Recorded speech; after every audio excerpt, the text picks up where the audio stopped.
Esta semana promete ser uma semana muito movimentada em Brasília.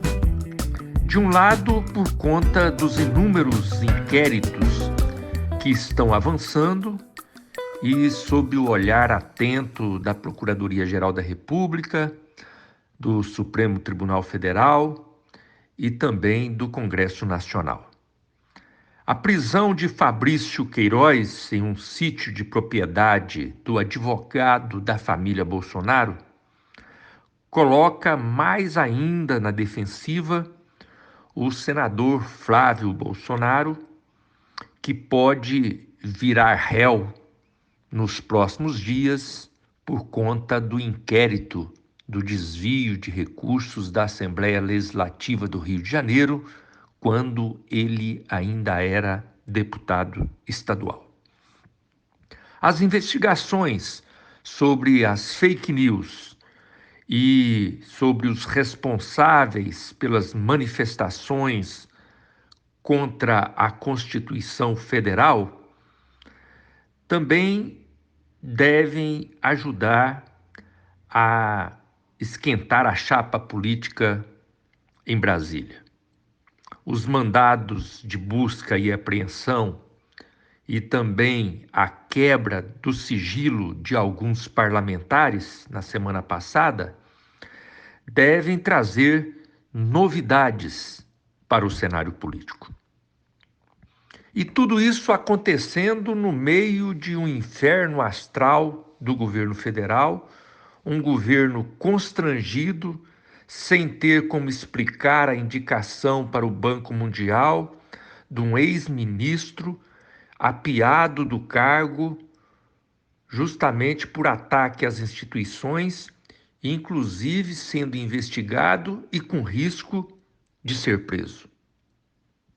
Isso sem falar em todo o descontrole do governo federal no enfrentamento da pandemia do coronavírus. Passamos de 1 milhão de casos de pessoas contaminadas e ultrapassamos os 50 mil óbitos. O Brasil é referência mundial negativa no combate ao coronavírus.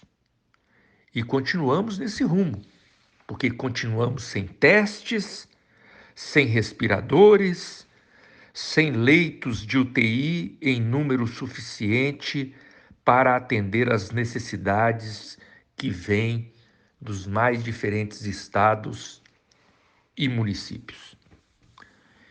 Mas, de outro lado, nós precisamos, em Brasília, construir uma pauta positiva, uma pauta necessária para atender à realidade do povo brasileiro, e isso precisa movimentar também essa semana.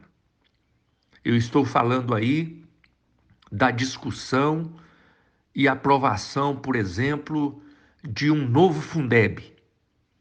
Um Fundeb para garantir os recursos necessários a uma educação pública, gratuita e de qualidade, como prevê a nossa Constituição.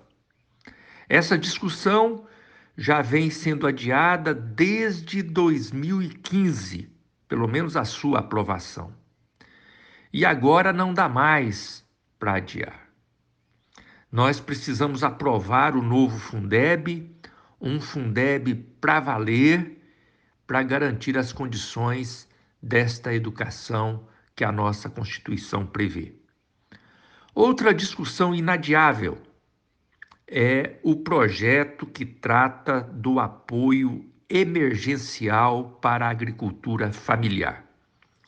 Precisamos aprovar na Câmara esse projeto para garantir o fomento, para garantir o crédito, para garantir as ações efetivas de apoio também às mulheres trabalhadoras rurais.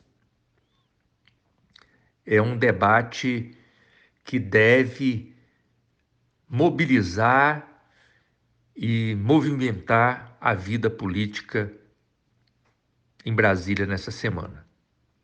E outro assunto também inadiável e que demonstra o quanto será intensa a discussão em Brasília nos próximos dias é a data das eleições municipais desse ano. Esse assunto deve começar a ser votado no Senado amanhã, nessa terça-feira. E essa discussão precisa ser rápida. Precisa ser rápida para garantir também o ajuste dos prazos eleitorais, prazos estes que deverão ser feitos, esse ajuste deverá ser feito pelo Tribunal Superior Eleitoral. Então o Senado tem que votar, tem que ir para a Câmara para ser votado, para depois o TSE normatizar, regulamentar o restante necessário. E tudo isso, em termos da discussão da data das eleições, tudo isso deve ser decidido até o dia 30 deste mês. Pelo menos esta foi a sinalização dada nas reuniões que aconteceram na semana passada entre lideranças da Câmara, do Senado e do próprio Tribunal Superior Eleitoral. Enfim, realmente esta semana promete. Será uma semana intensa, de muito trabalho e que merece toda a atenção de nossas lideranças. Eu volto amanhã com mais um Falando a Verdade, agora no rádio e na TV, no nosso canal do YouTube e também no Facebook. Siga as nossas redes sociais e ouça as nossas opiniões. Fique por dentro do que acontece na política do Brasil.